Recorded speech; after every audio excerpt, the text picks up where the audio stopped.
এই মুহূর্তে জি বাংলার যে ধারাবাহিকগুলি আলোচনাতে জায়গা করে নিয়েছে, মিত্তির বাড়ি তাদের মধ্যে অন্যতম। নতুন সময়ে টিআরপি খুব বেশি না হলেও ধারাবাহিকের গল্প এমন অবস্থায় দাঁড়িয়ে আছে যেখানে টিআরপি বাড়তে পারে।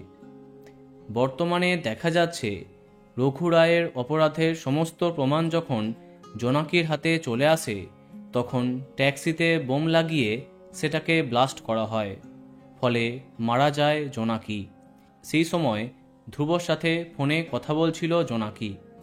এমন ঘটনার পরে নর্মালি মানসিকভাবে ভেঙে পড়ে ধ্রুব, পাগলের মতো আচরণ করে। কিন্তু এরপরে কিছুটা সময় পেরিয়ে যায় মিত্তির বাড়ির গল্প। জোনাকিকে হারিয়ে নতুন চেহারায় ফিরেছে ধ্রুব। আগের থেকে সে কিছুটা বদলে গেছে। এদিকে কথা মতো মিত্তির বাড়িতে নতুন নায়িকা চরিত্রে প্রবেশ করেছেন ইপ্সিতা মুখার্জি। অনেক দর্শক তাকে জোনাকি বলে মনে করছে। এটাও সন্দেহ করছে সার্জারি হবার পরে জোনাকি হয়তো এমনই দেখতে হয়েছে, অর্থাৎ পারিজাতের বদলে নতুন জোনাকি বোধ হয় ইপ্সিতা।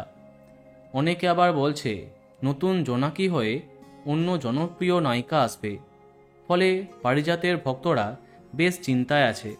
তাহলে কি সত্যি বাদ পড়ছেন পারিজাত চৌধুরী? পাল্টে যাচ্ছে জোনাকি? সম্ভবত এমনটা হচ্ছে না।